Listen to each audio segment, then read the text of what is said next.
Thank you very much to JNU Academic for, as usual, pulling off such events with apparent ease. Thank you for keeping the spirit and the climate of debate and discussion going. So I really want to let you know how much we appreciate the work that you do. Thank you very much. I also always find it an honor and a pleasure to be invited by JNU Academic because they invite such exciting scholars. Now, Gautam's book is on the Constitution is interestingly out of step with current wisdom on the Constitution. He's aware of that. Anupama ends with that, and that's bound to come up, right? Because those of us who have been around in the academy for some decades, more than Gautam, have gone through a very important phase of being very critical of the Indian Constitution. We were critical of the we meaning I haven't done work on the Constitution at that time, but by we I mean the academic community.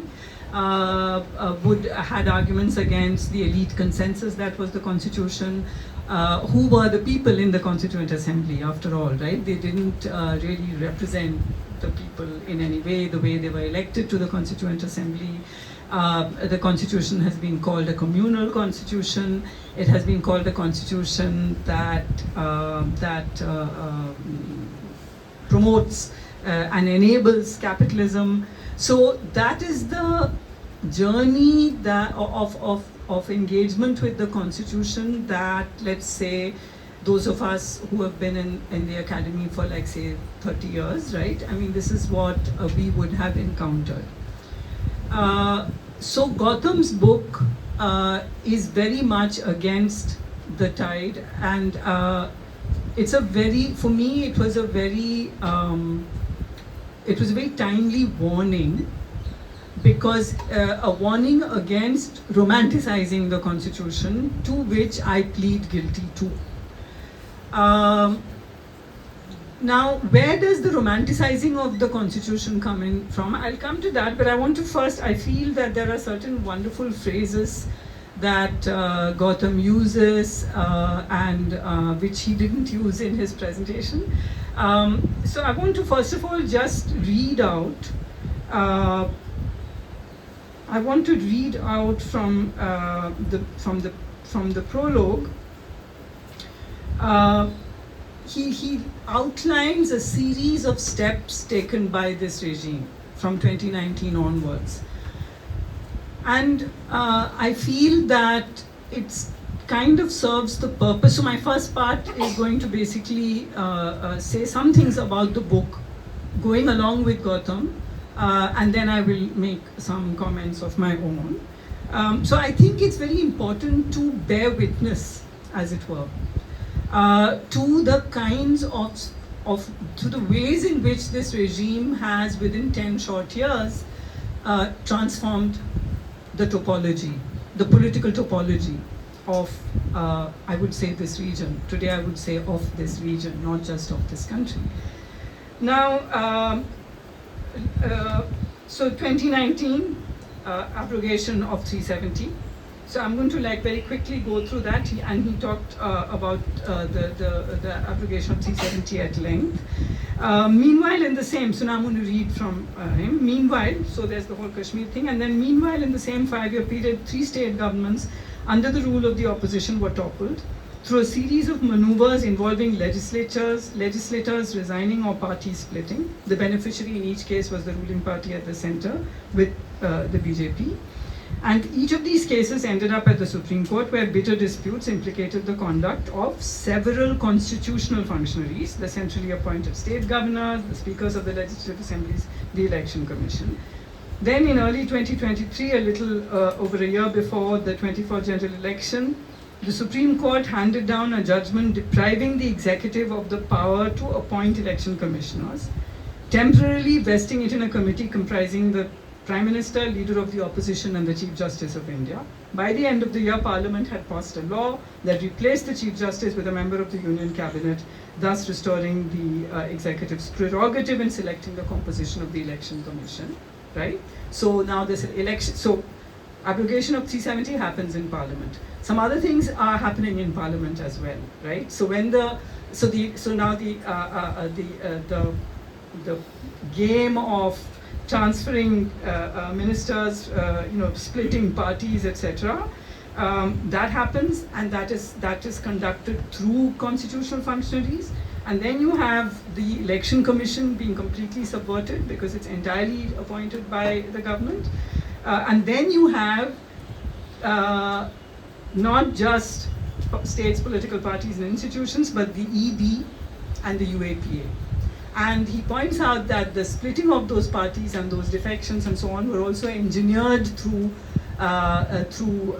using the ED as a threat.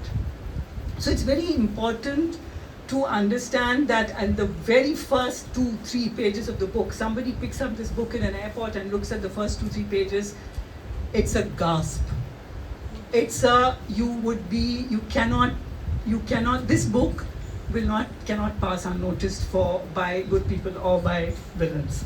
We know who the good people are. I won't outline who the villains are. So I think that's very exciting today, to have a serious intellectual theoretical work right up front in the first page, just throw you into the deep water about what this regime has managed to do in the last 10 years. So that I found very exciting. I also love certain phrases. So then you got a sense of his argument from him and from Anupama. But I want to, there are certain accounts that he would like to, maybe not debunk is a very strong word, but there are certain popular accounts that he would like to be critical of, because I do appreciate the way in which he doesn't do this debunking thing that, oh, these people are all wrong and now I'm going to come up with the right argument. He doesn't do that because he's part of that older argument. He cannot fully abdicate responsibility for it. But so what happens is that he talks about this popular account, and this is a lovely phrase that he uses to talk about how they accomplished all this. And what he's saying is that this is a popular account, which he's not agreeing with. He feels there's more to it. And the popular account is constitutional bodyline bowling. Not following cricket at all or any sports whatsoever, I still got that. Because I'm now going to quote him, as the term suggests, constitutional bodyline bowling refers to a constitutional actor, in this case the central executive, testing just how far it can go under the limits established under the Constitution, and on occasion even stretching or altering those limits. Of course, his own argument, as you know, is that the Constitution doesn't have to be stretched all that much to achieve what this regime has achieved. He also uses this very lovely term, which he's also, he also is indebted to a large body of scholarship. So he cites someone whom I can't immediately remember, but he uses this term Franken Constitution from Frankenstein's monster. So Frankenstein is, of course, the scientist, not the monster. But he knows that. He's a writer of speculative fiction. This is not a correction or something. I'm just reminding people here that, because it's a common thing, no? Oh, he's such a Frankenstein. Frankenstein is a scientist, the monster doesn't have a name. But he says what he means by Franken Constitution, I'm trying to, I'll find the page, where is it? It's somewhere in the prologue where he says that it's what the Constitution is a set of features and elements which in and of themselves are innocent, but when they're stitched together, they create this monster, which is the Franken Constitution. So we know this is his overall argument. So I'm going to now pose a series, like a series of thoughts / questions / comments, because I obviously don't want to restate his argument, which he has made very clear, that the Constitution is a map of power. So my first thought is, to what extent do you, Gautam, how do you connect the idea of the transformative constitution to this work? Because I think we are all aware, and we should acknowledge the fact that nobody has a body of work that from the beginning of the body of work you know what the end of the work will be. There is a journey, there's an intellectual journey, there's a political journey. And it is possible that one reconsiders certain previous ideas, or is it that there is a way in which the idea of the transformative constitution is consistent with the position that you're taking on what the constitution is? So that's my first thought. The second thought has to do with my own counter question,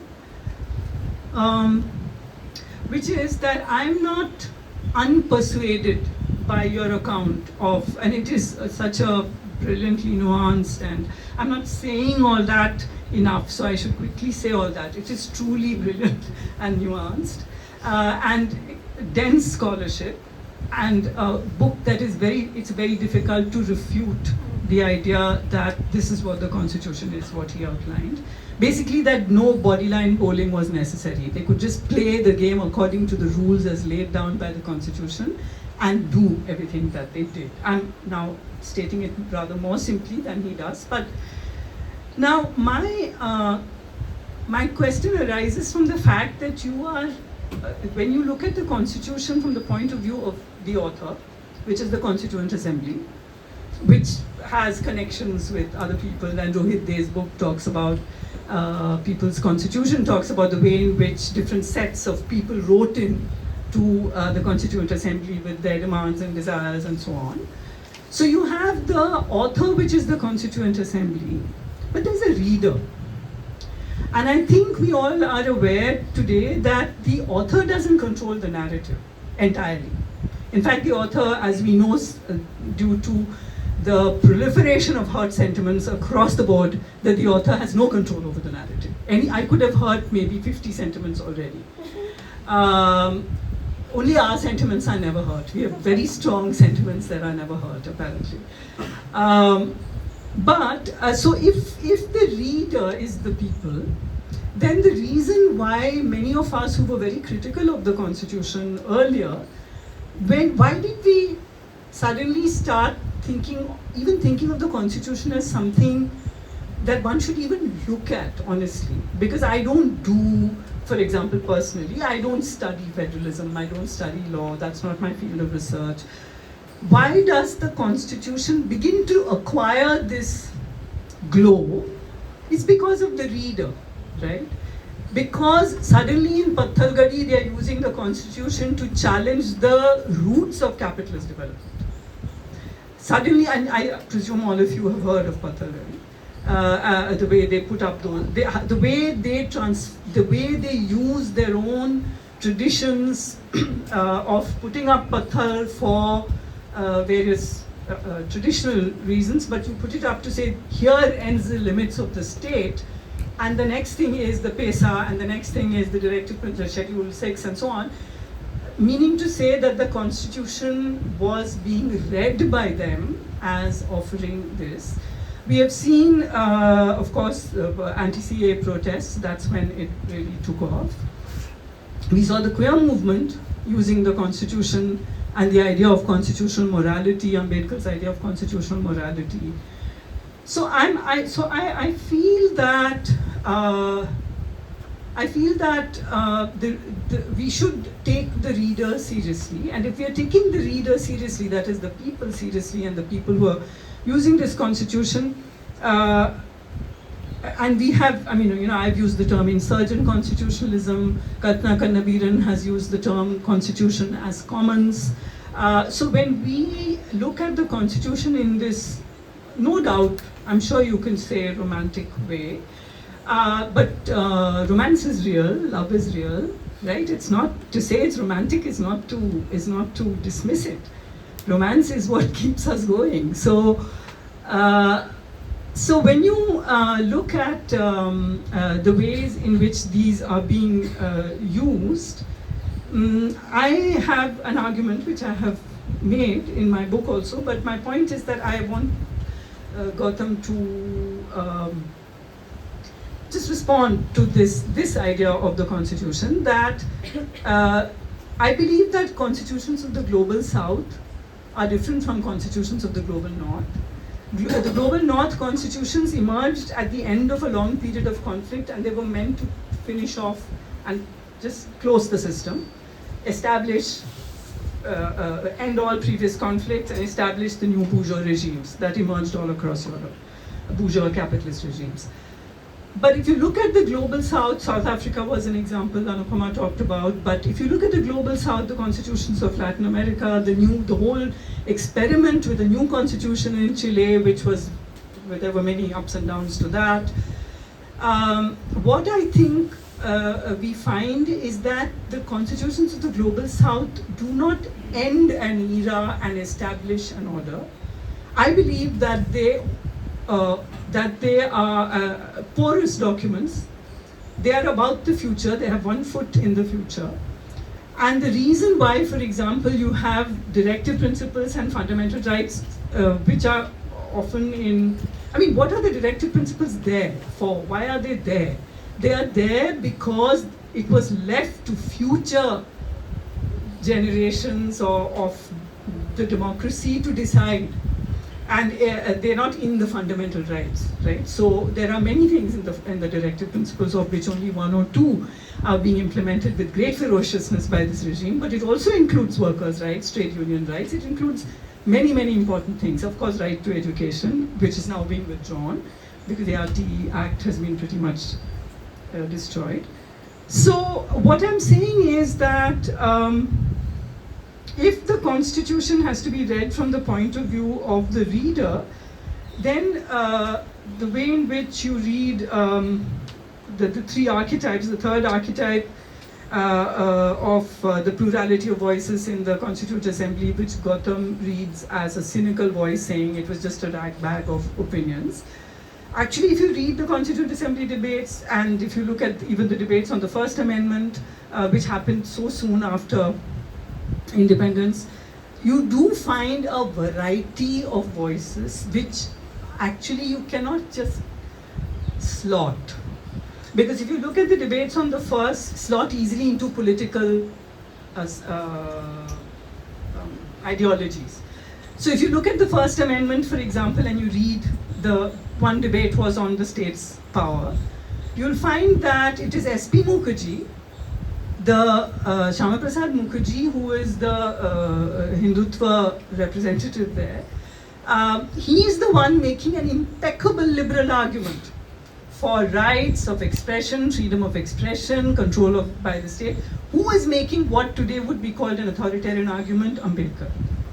Because he's saying the state has a responsibility to ensure the rights. Now, if I'm going to say liberal, illiberal, I'm going to end up using a framework that has come to us from the northern constitutional experience. Supposing I don't have that framework, then I have to look at these debates as expressing different points of view which are not resolved, and that is the strength. So I just want to know if this is what you would think about this. So I was thinking as you were speaking and Anupama was speaking, it suddenly struck me that perhaps if we don't think of the Constitution as an instruction manual to not, like you bought something that has to be assembled, and then there's an instruction manual which tells you how to assemble it. But perhaps it's not that. What if we thought of it as that infamous term, as a toolkit? But it's a toolkit for something that the preamble outlines. So which brings me to the other point, do you see a disjuncture between the preamble and the Constitution? because it does outline something, and which this toolkit could be used in different ways to arrive at that in the future. So that is this idea of the Constitution. In conclusion, you say, I'm just trying to reach the actual conclusion because it's, so he talked about the centralization and the centralizing vision and all that, and you end, Gautam ends by saying, thus to those for whom the centralizing vision of power is an unpalatable one, it is not sufficient to critique bad judgments and judges and struggle for better ones. I completely agree with this, because that would be a very individualized argument, a good Supreme Court justice versus a bad Supreme. I mean, there are obviously structural reasons why they're able to do what they do. So it's not sufficient to critique bad judgments and judges and struggle for better ones, or to critique bad politicians and administrators and struggle for better ones. The critique must begin with a conversation about the Constitution, about the historical choices that were made before, etc. And it is a conversation that must not be afraid, and I think he's quoting Marx here, afraid of the results it arrives at, and just as little afraid of conflict with the powers that be. So, so my question would be, so he's suggesting that we need to be able to address the Constitution right now without feeling that this is not the time. Because this is not the time, I agree, is a phrase that is used to silence every possible voice within resistance to authoritarianism. So this is not the time for feminism, this is not the time for Ambedkarism, we have to just single-mindedly fight fascist authoritarianism, and this is not the time because it will break our solidarity, etc. I think we should be able to express differences and still be in solidarity. That is the task. So I agree with you there. So I wanted to hear a little bit more, because you end with this about what redrawing the power map could involve and what sorts of ways would we want to redraw it in. There's also one other part that I wanted to, from his book that I wanted to,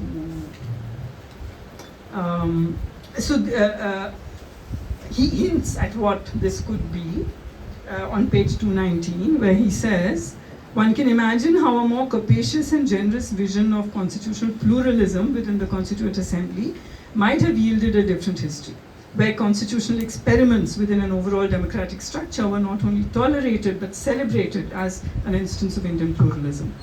There was, as we have seen, a history of constitutional thought that allowed for such a future, but the Constituent Assembly's homogenizing vision of the nation state ensured that the birth of the Indian Constitution also saw the end of these constitutional experiments. So, tying this to my question, what would it mean to reopen these constitutional experiments at this time, which is not going to end anytime soon, because it's a new term, right? We've barely begun the new term. And finally, I feel that Gautam's two selves are too terribly split. And in CPS, he comes and speaks on the Constitution, and then he slyly sneaks into the English department and speaks about his speculative fiction. I have come to know about this. This has been revealed to me by spies. So, I'm not really familiar with speculative fiction as such. I've read some classics like Octavia Butler and so on, but I've been reading reviews of your. So I'm being very honest here. I haven't read the books, but I will speak confidently based on having read reviews of one book, The Sentence. We all do that. Come on, you do it in class all the time. So about The Sentence, I wanted you to speak a little bit about this book, The Sentence, which I do now plan to read, because it is the way it is described. It's a fascinating story. I think Gautam should tell it, as I know from the review. But what I found interesting is that the key character is someone who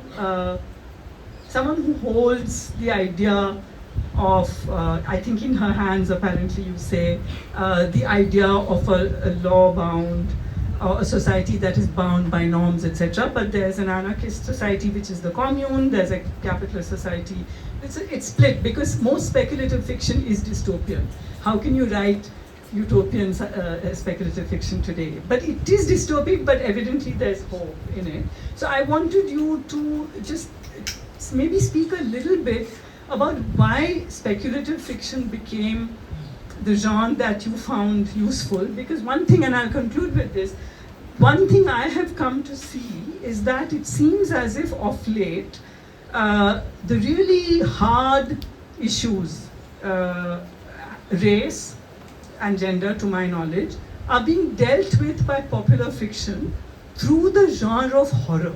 It's almost as if there's no way to Get Out, which is this famous American film, fairly recent, is in the form of a horror film, but it's about racism. Then you have there are other. What's that film about the ghost woman? That she's a dine or she's a. In Hindi, there are probably three. There are 2 or 3 like this which use horror as the genre. Hoff also uses horror.